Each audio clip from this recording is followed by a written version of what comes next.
Bismillahirrahmanirrahim. Assalamu alaikum 10th class. Today is our lecture number 18 of chapter number 2. और आज जो हम statements discuss करेंगे उसमें पहले है जी print statement and then print using statement. तो फर्स्ट हम डिस्कस करेंगे print statement. This is the most frequently use statement in BASIC. Almost every program in BASIC makes use of it. All the programs we have seen so far in this text have used it in different ways. This statement is used to display text and numbers on the screen. अब जो print statement है ये सबसे ज़्यादा use होने वाली जो है वो स्टेटमेंट है GW बेसिक में, और ये जो है it is use to display text and numbers on the screen.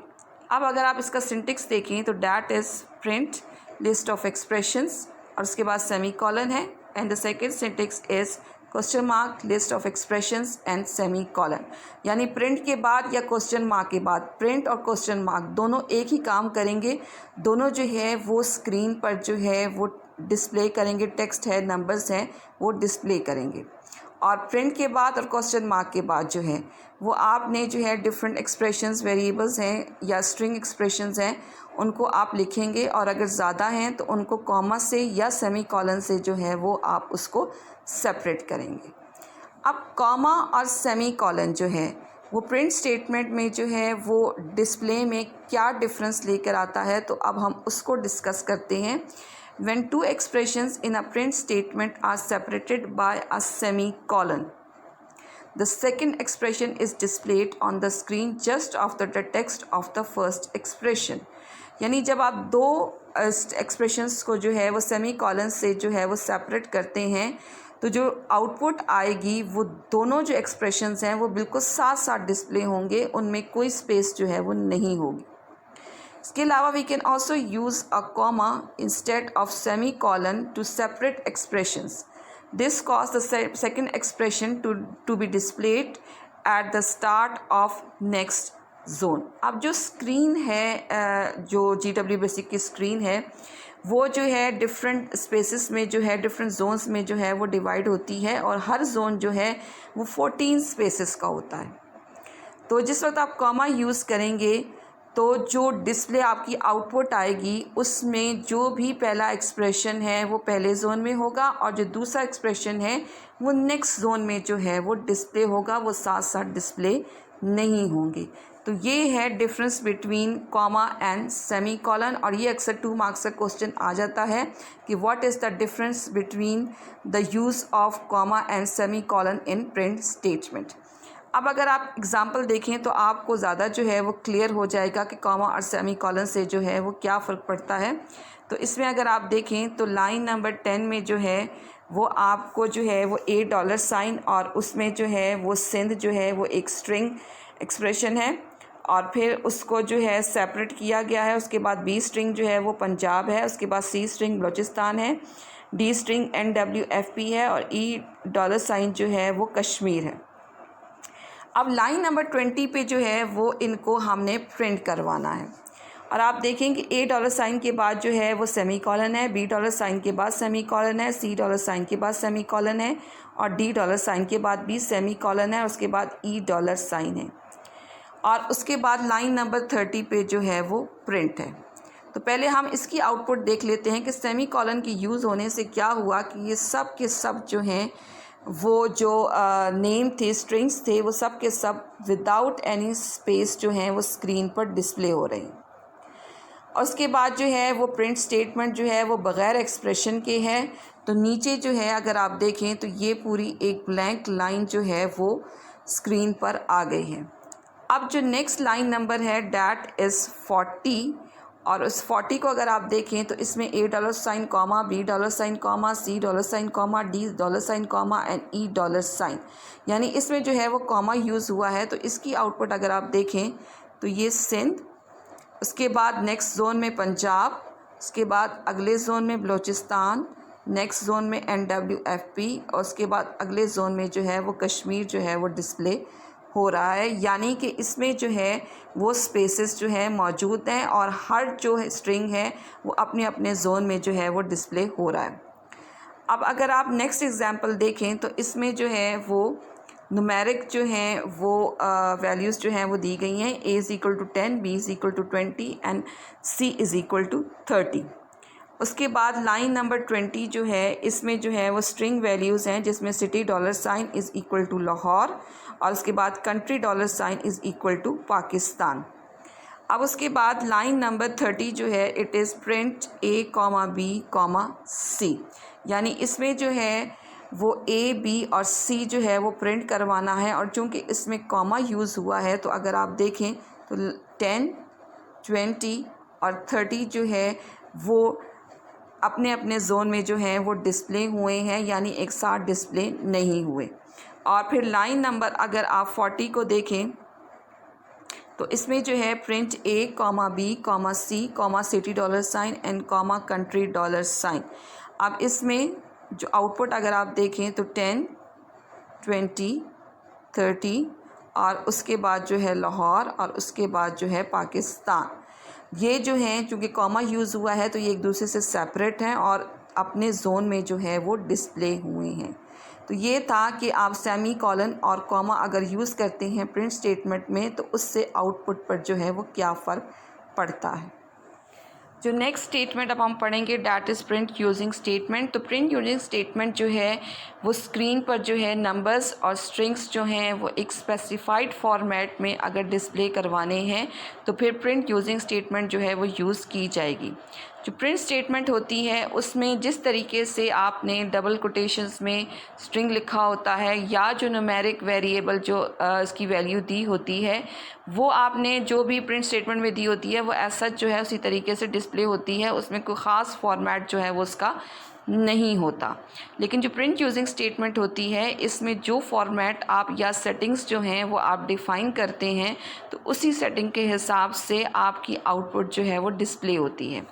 अब अगर इसका सिंटेक्स देखें तो that is print using str, comma, expressions और फिर सेमी कॉलन, यानी कि प्रिंट यूजिंग का वर्ड लिखने के बाद जो है इसमें जो है str में आप वो फॉर्मेटिंग करेक्टर्स जो हैं वो स्पेसिफाई करेंगे और उसके बाद जो है वो आपका जो भी न्यूमेरिक एक्सप्रेशन है या स्ट्रिंग एक्सप्रेशन है वो आप इसमें जो है वो फिर मेंशन करेंगे ताकि जो है वो आपकी प्रिंट यूजिंग स्टेटमेंट जो है वो डिफरेंट फॉर्मेट्स में जो है वो आपकी आउटपुट को डिस्प्ले कर सके। अब जो इसमें डिफरेंट स्ट्रिंग फील्ड्स कैरेक्टर हैं जो इसमें यूज़ होते हैं फॉर्मेट करने के लिए जो है वो कौन कौन से हैं, तो उसमें पहला है जी एक्सक्लेमेशन मार्क जो है ये करेक्टर यूज़ कर सकते हैं and it indicates that only first character of the string will be displayed, यानी जो भी आपने स्ट्रिंग दिया हुआ है उसका सिर्फ पहला करेक्टर जो है वो डिस्प्ले होगा अगर आप इसको यूज़ करते हैं। उसके बाद जो है बैकस्लैश और उसके बाद एन स्पेस और उसके बाद फिर बैकस्लैश, यानी कि इन दोनों स्लैशेस के दरमियान जो है वो जितनी आप स्पेसेस देंगे तो वो स्पेसेस जो हैं 2+n characters of the string will be displayed, यानी कि अगर आप जो है वैसे तो जो है वो अगर आप स्पेस नहीं देते तो 2 जो है वो कैरेक्टर स्ट्रिंग के डिस्प्ले होंगे, लेकिन जैसे जैसे स्पेस आप बढ़ाते जाएंगे जैसे 2 में 1 जो है वो ऐड करते हैं तो इसका क्या मतलब है कि 3 कैरेक्टर्स जो हैं वो डिस्प्ले होंगे।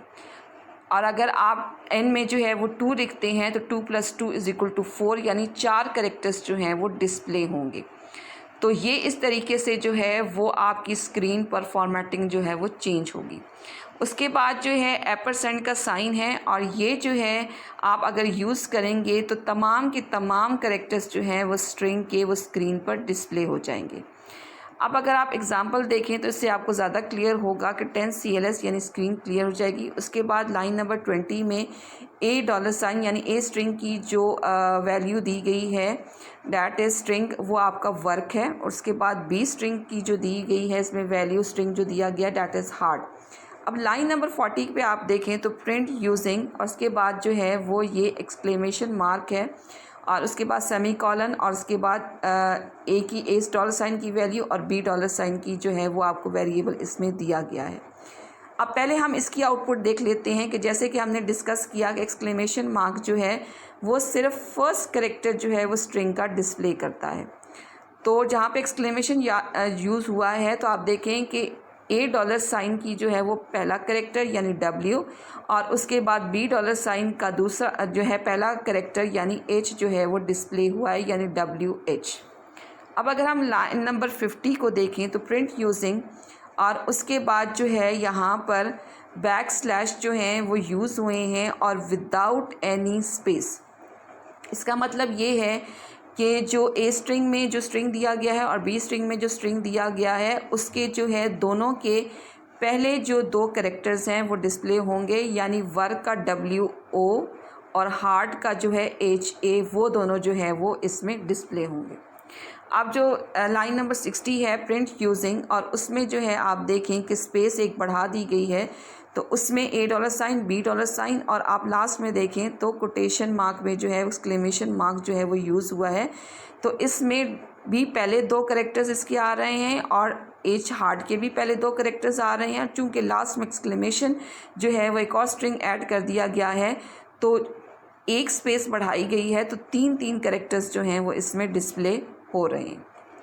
अब अगर न्यूमेरिक फील्ड्स की तरफ अगर हम चलें तो इसमें जो है first one is hash, second one is decimal point, और इसके बाद जो है एक प्लस होता है और कॉमा जो है वो न्यूमेरिक फील्ड्स में जो है वो शामिल है। अब अगर हम हैश की बात करें तो hash sign is used to represent the position of each digit in a number. The digit positions are always filled. If the number is to be printed has fewer digits than specified positions, the number is right justified in the field. यानी कि print using statement में जिस वक्त hash जो है वो use किया जाता है तो हैश जो है वो स्पेसिफाई करता है कि कितने नंबर्स जो हैं वो आपके इस जो न्यूमेरिक वैल्यू है इसमें होंगे, तो उतने स्पेसेस जो है वो उसको अलॉट कर देता है कि ये रिज़र्व कर देता है कि ये इतने स्पेसेस में जो है वो ये वैल्यू आएगी। अब अगर हम इस एग्जांपल में देखें जैसे कि ये दिखाया गया है कि प्रिंट यूजिंग और इन्वर्टेड कॉमास में जो है वो हैश है। अब इसमें जो है 1 2 3 4 5 6 जो है वो हैशेस हैं और उसके बाद जो वैल्यू है डैट इज़ 786। अब जो आउटपुट डिस्प्ले होगी उसमें ये तीन जो स्पेस हैं इसकी ये रिज़र्व होंगी क्योंकि इसमें कोई वैल्यू भी जो है वो नहीं है और आगे जो है वो 786 जो है वो डिस्प्ले हो जाएगा। अब ये जो सिंबल है ये जो है स्क्रीन पर डिस्प्ले नहीं होता, लेकिन जो है वो ये बताता है, ये आपको इसमें दिखाया गया है कि इस स्पेस को जो है वो रिज़र्व रखता है। अब उसके बाद जो है नेक्स्ट जो न्यूमेरिक फील्ड है that is decimal point. The decimal point can be inserted at any position in the field if the position after decimal point is less than the number of digits after decimal point, the number after decimal point is rounded. For example, अब इसमें भी print using statement जो है वो use हुई है और जो है वो हैश साइन जो है वो यूज़ हुआ है। हैश साइन जो है वो एक तो जो स्पेस है वो रिज़र्व करेगा, उसके बाद डेसिमल पॉइंट जो है वो कहाँ पर यूज़ करना है वो स्पेसिफाई हुआ है। इसमें वैल्यू है 786.25। तो अब जब इसकी आउटपुट डिस्प्ले होगी तो ये तीन जो है स्पेसेस ये रिज़र्व होगी, उसके बाद 786.25 जो है वो उसकी आउटपुट जो है वो डिस्प्ले हो जाएगी।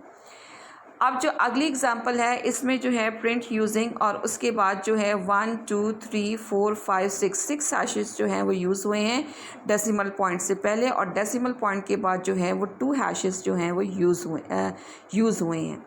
अब इसमें जो है जो नंबरिंग है वो इसमें ये वाली वैल्यूज़ जो हैं वो दी गई हैं। तो अब हम देखते हैं कि इन वैल्यूज़ की आउटपुट जो है वो क्या है।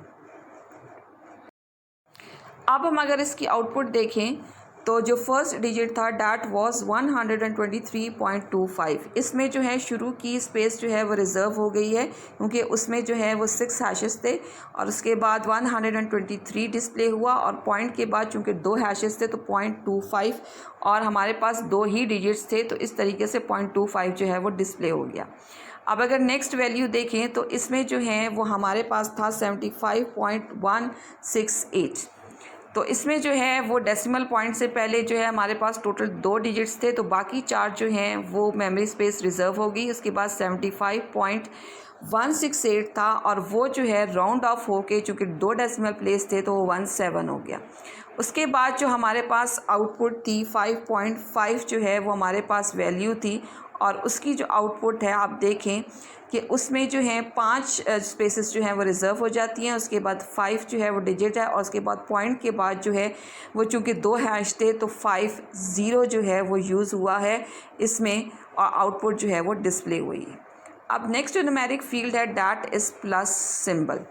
अब प्लस सिंबल जो है वो किस लिए यूज़ होता है? The use of plus sign at the beginning और end of the format string display positive और नेगेटिव साइन बिफोर और आफ्टर द नंबर। जो प्लस साइन है वो अगर आप शुरू में यूज़ करेंगे या लास्ट में अगर आप यूज़ करते हैं तो जो आपकी आउटपुट है तो उसमें पॉजिटिव और नेगेटिव साइन जो है वो शुरू में या नंबर के आखिर में जो है वो डिस्प्ले होगा। जैसे कि आप इस एग्जांपल में देखें, फर्स्ट एग्जांपल है प्रिंट यूजिंग, और इसमें 4 हैशेस यूज़ हुए हैं और शुरू में पॉजिटिव साइन है, और जो नंबर है डैट इज़ 786। तो इसकी आउटपुट होगी अगर आप नीचे देखें तो प्लस 786। दूसरी जो एग्जांपल है डैट इज़ प्रिंट यूजिंग, और इसमें प्लस और 4 हैशेस यूज़ हुए हैं, और इसके बाद इसमें जो वैल्यू है डैट इज़ -786। तो इसकी आउटपुट जो है वो -786 जो है वो स्क्रीन पर डिस्प्ले होगी। अब ये लास्ट एग्जांपल अगर आप इसकी देखें तो प्रिंट यूजिंग, और उसके बाद जो 3 हैश यूज़ हुए हैं और आखिर में प्लस साइन है और वैल्यू है 786। तो इसमें जो है वो प्लस साइन जो है वो लास्ट में जो है वो डिस्प्ले होगा। अब जो लास्ट जो न्यूमेरिक फील्ड है that is comma, and the use of comma to the left of decimal point in the format string displays a comma to the left of every third digit to the left of decimal point. A comma at the end of format string is printed as a part of the string. जैसे कि आपको पता है कि जो international हम values लिखते हैं उसमें जो है वो थर्ड डिजिट के बाद जो है वो कॉमा जो है वो आता है उसमें, और अगर आप कैलकुलेटर्स में भी वैल्यूज़ जो हैं वो कैलकुलेट करते हैं तो उसमें भी जो है वो कॉमा ऑटोमेटिकली आ जाता है, क्योंकि उसमें फॉर्मेट जो है वो उसकी सेटिंग जो है वो पहले से ही की हुई होती है। तो कॉमा यूज़ करेंगे तो थर्ड डिजिट के जो बाद जो है वो कॉमा जो है वो डिस्प्ले होगा, जैसे कि इस एग्जांपल में दिखाया गया है कि प्रिंट यूजिंग, उसके बाद 3 हैश हैं, उसके बाद कॉमा है, उसके बाद फिर 2 हैश हैं, उसके बाद डेसिमल पॉइंट है, और उसके बाद जो है फिर जो है वो 2 हैश हैं, और वैल्यू इज़ 12,345.25। अब अगर आप इसकी जो है वो आउटपुट देखें तो 1, 2 और 3 के बाद कॉमा, उसके बाद 4, 5 और उसके बाद पॉइंट के बाद 2, 5 जो है वो स्क्रीन पर डिस्प्ले हो रहा है। तो ये तो थी बच्चों स्टेटमेंट्स, GW बेसिक की बेसिक स्टेटमेंट्स थी, मेन स्टेटमेंट्स थी जो कि एक प्रोग्राम, एक सिंपल प्रोग्राम बनाने के लिए जो है वो यूज़ होती हैं, जिसमें हमने डिस्कस किया इनपुट स्टेटमेंट को, रीड डाटा स्टेटमेंट को, प्रिंट स्टेटमेंट